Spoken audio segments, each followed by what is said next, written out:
Tad is a problem solver. He's constructive. He's always trying to see how to make something better. He really loves people, and he wants to do whatever he possibly can to help everybody. Have a good time. A very unassuming guy. I think the first impression I had of him was I wanted to go out and buy him some clothes because Tad was in jeans and you wouldn't find him in Neiman Marcus shopping there. A thoughtful, probing, almost relentless study of any opportunity and process, and an extraordinary good taste in people. He's a remarkable person, a slightly too conservative for me, but I think everyone who knows him understands. I love talking to Tad about his own personal history, which is a great American success story, pulling yourself up by the bootstraps. And it's clear everything he is and everything he does today comes directly out of that. I was born in Krakow, Poland, which was the ancient capital city. The family moved to Warsaw. My mother and father were on a business trip in the United States. When they got to New York and kind of had a chance to think about what was going on in Europe at that time, I think they got a sense about it that maybe the people that were living in Poland and Eastern Europe probably didn't get. I made a real significant effort really to subsume my early childhood and become, an all-American kid. I fell in love with the United States of America. I didn't want to be thought of as a refugee.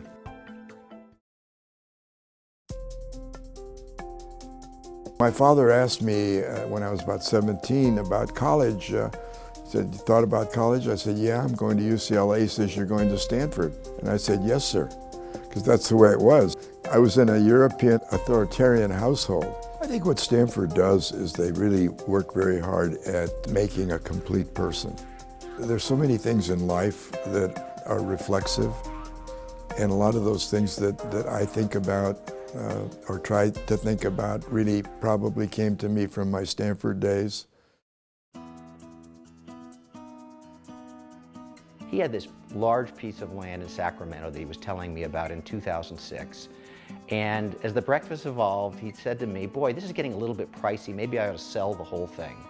I, of course, thought nothing of it. But he did tell me that he sold it a couple months later, and that was 6 months before the housing market crashed. Pretty awesome timing. Fast forward 2 years to another breakfast. He's telling me the same piece of land is being sold for 20 cents on the dollar, and he thinks he ought to buy it back. Sure enough, he does. He called the bottom.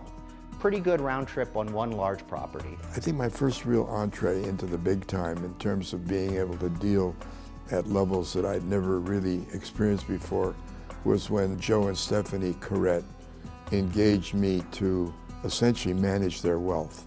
Proudest or most significant moment was actually a apartment complex, a large complex that I acquired with Joe and Steffi Corrett.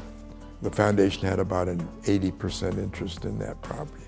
We just sold the 80% interest recently for approximately $100 million. The cost of that 80% interest in 1971 in cash was approximately $1.5 million. He's very deliberate. He likes to manage all his own properties. The curb appeal and the maintenance is really tight. He plays for the long game. My first really major philanthropic gift anywhere was here at Stanford when I contributed a significant amount of money to the purchase of the Barone collection of Judaica from Salo Baron, who was the father of Jewish studies at Columbia University. I remember he got the Scopus Award many years ago, which is given by the Hebrew University in Jerusalem, and that's the highest honor in Jewish philanthropy. I would say that my philanthropy has been driven by, first of all, an ever-increasing sense of Jewish awareness. Certainly that drove my major involvement in Poland and Israel, and in the local Jewish world. He has helped me in some of my campaigns and others from the Catholic faith. When I was one of the campaign leaders for endowment campaign at Santa Clara University, he and the Corrett Foundation made a 7-figure gift to Santa Clara University. If he gave $10 to a poor person on the street corner, he'd first ask him what he was going to do with the money. He wanted to know where it was going and how it would be spent, and his giving has always been goal-oriented. He came over to breakfast at my house on campus. Just the two of us there. And I made him scrambled eggs. He loved them. And he keeps talking about my scrambled eggs. Wants to come back and have another invitation. And I said, look, I taught you how to do it. Are you so dumb you can't learn how to keep and cook scrambled eggs? My daughter Anne was at a dinner party, and she happened to be seated next to Tad. And she said to him, "You look a lot like my dad." And so she happened to be at the time founder of, and still is, founder of 23andMe. It's a genetics company. So she sent him a kit. He was related. And he was related to her, but more importantly, of course for me, he was related to me. We were all shocked. So I was selling an asset once, and he wanted to buy it. And he's a tough negotiator. So we were within, I mean, I'm not going to say $1, but it had to be close to $1. And we fought like cats and dogs. So we finally said, we're so close, let's get this together. And we made the transaction, and we've been laughing about that ever since.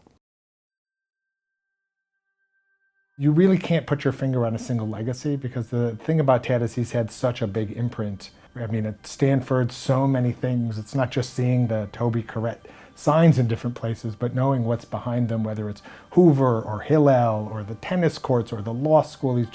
He's been a contributor to everything. There's no question that building the museum in Warsaw has to be his single most remarkable achievement, because of the time and energy and effort and his commitment to really highlighting the contribution of the Polish Jews through the 1,000 years of history in Poland. It's essentially become my life's work here in the last decade or so. Its meaning, I think, it goes beyond its meaning to me. I think that this has great meaning to the Jewish people as a whole. He has the legacy of support for worthwhile ideas. He has the legacy of having supported athletic endeavors like the tennis stadium. He has the legacy of the kind of philanthropist who doesn't simply give resources, but if it's worth giving resources, it's worth spending some personal time. To be able to escape a very bad situation that probably would have meant certain death for me, and to integrate myself into the American culture seamlessly and be involved in a nation and a country that has offered so many opportunities to me. So I guess all the components of that would be a definition of pride. I'm immensely satisfied